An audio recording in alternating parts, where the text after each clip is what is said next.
Sebelum nonton video ini, jangan lupa klik tombol subscribe dan jangan lupa nyalakan lonceng notifikasi agar kalian tidak ketinggalan video terbaru dari kami. Semoga bermanfaat. Jazakumullahu khairan.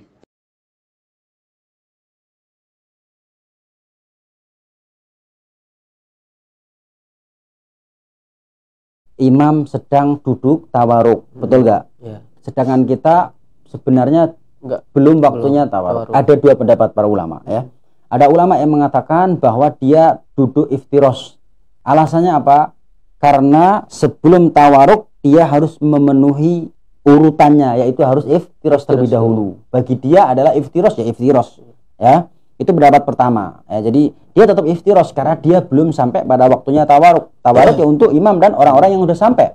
Itu pendapat pertama. Adapun pendapat kedua mengatakan dia tetap harus mengikuti imam karena dalam sebuah riwayat innama ju'ilal imamu liutamma bih. Sesungguhnya imam dijadikan itu sebagai qudwah, ya, untuk dijadikan sebagai patokan. Sehingga kalaupun kita belum sampai pada duduk tawaruk, kok tiba-tiba imam sudah tawaruk, yang seharusnya kita iftiras, ikutin saja apa yang dilakukan oleh imam. Berdasarkan riwayat tadi, sungguhnya imam itu dijadikan sebagai pedoman, ya. Imam seperti apa kita laksanakan seperti itu. Wallahu alam. Dalam masalah ini silakan pilih mau tawaruk, mau iftiras, tidak ada masalah. Ini sesuatu yang ringan perbedaannya dalam masalah fikih. Wallahu alam. Baik, mungkin sebelum lanjut Ustaz, ya, ke pertanyaan yang ketiga, mungkin sebagian jemaah mungkin pengen tahu nih Ustaz, tawaruk itu apa?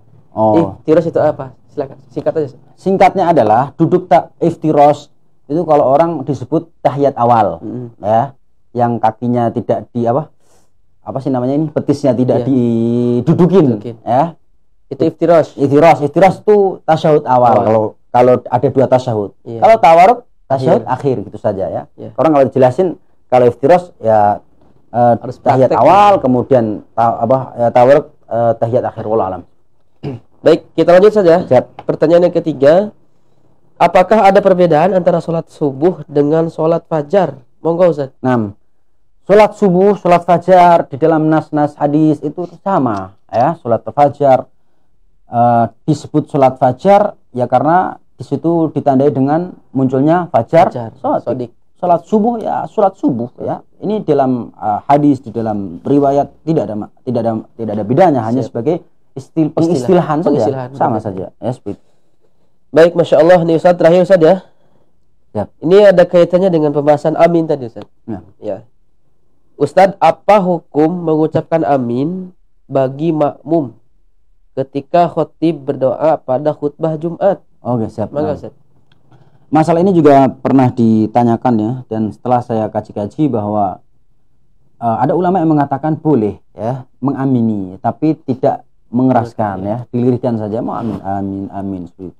Ada ulama yang mengatakan tidak perlu amin, ya, karena kita hanya tenang kemudian mendengarkan apa yang didoakan oleh seorang seorang khotib, ya. Jadi intinya satu hal yang menurut kita itu tidak perlu kita banyak-banyak berpikir dan tidak perlu kita perdebatkan masalah ini. Intinya yang mau amin amin tapi tidak perlu mengeraskan suara, ya, misalnya amin lirih, ya. Yang enggak ada masalah, ya, seperti itu. Jadi hal-hal yang semacam ini harus butuh toleransi yang sangat tinggi karena perkara-perkara yang semacam ini insya Allah sama-sama memiliki argumen, ya. Wallahu alam. Baik. Ini ada satu lagi Ustaz, ya. Siap. Ini ada Umi Fatir nih dari Cijantung. Nah, barakallahu fiik. Selamat malam Umi Fatir, ya. Assalamualaikum warahmatullahi wabarakatuh. Ustadz, setelah kita membaca surah Al-Fatihah, kemudian kita membaca surat, tapi tiba-tiba kita lupa salah satu ayatnya. Apakah kita langsung ruku? Apa kita ganti dengan surah yang lain? Lalu, apakah kita harus melakukan sujud sahwi? Dari Umi Fatir Cijantung.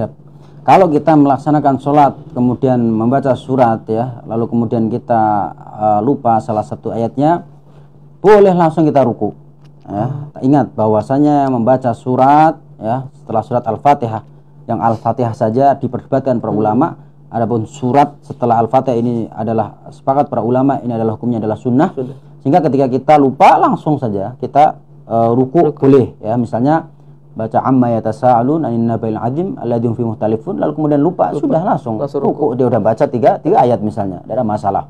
Tapi kalau mau diganti ya juga silahkan, tidak ada masalah sama sekali. Dia ganti misalnya wadduha, alam nasra, alam tara kaifa, silahkan monggo, tidak ada masalah dan nggak perlu sujud sahwi insyaallah dalam masalah ini. Jadi tidak membuat sholat kita fatal dan juga tidak merusak sholat kita. Jadi intinya boleh langsung ruku ya, boleh juga diganti. Wallahu alam. Baik, Ustaz. Sebentar, Ustaz. Yang tadi ada yang menarik, Ustaz. Karena saya juga mungkin pernah melihat imam gitu ya, lupa. Kemudian dia ganti dengan surah yang lain, tapi sebelum itu dia pakai basmalah dulu, Ustaz. Nah, ini bagaimana, Ustaz? Kata para ulama bahwa kalau seseorang membaca awal surat dia menggunakan bismillah, tidak ada masalah. Misalnya dia ganti bismillahirrahmanirrahim, qul huwallahu ahad, ya dijaharkan boleh itu. Ya, tidak masalah. Kemudian kalau dia membaca potongan ayat tidak perlu mengucapkan bismillah, ya seperti itu. Bahkan kadang saya menyoroti sebagian imam sudah baca panjang ya, sudah panjang, lalu kemudian lupa. Lalu kemudian dia baca surat lain panjang juga. Ini kadang memberatkan ya. Kalau menurut saya lebih setujunya adalah ketika seorang imam yang sudah membaca banyak ayat lalu kemudian lupa, sudah tutup ruku ya. Kalau diganti misalnya orang sudah baca surat Al-Baqarah ayat 1 sampai 15, lupa, diganti misalnya Al-Bayyinah misalnya, Al-Bayyinah, atau dibaca Al-A'la, Al-Ghasyiyah, itu kan cukup panjang sehingga ini saya yakin akan membuat seorang makmum kita akan keberatan ya. Sudah di close, tutup saja. Mungkin gak enak kali selesai. Mungkin gak enak. Atau kalau seandainya mau ditambah ya yang singkat saja, karena memang kan disunahkan. Walaupun insya Allah saya akan bahas ya, ulama itu berbeda pendapat. Sholat itu yang paling baik itu panjang atau pendek ya, boleh, ketika berjamaah. Boleh. Kemarin baru mau sampaikan tapi saya ambil masalah lain. Mungkin ke-14 ya. Insya Allah mudah-mudahan semuanya sehat. Ya. Baik Ustaz.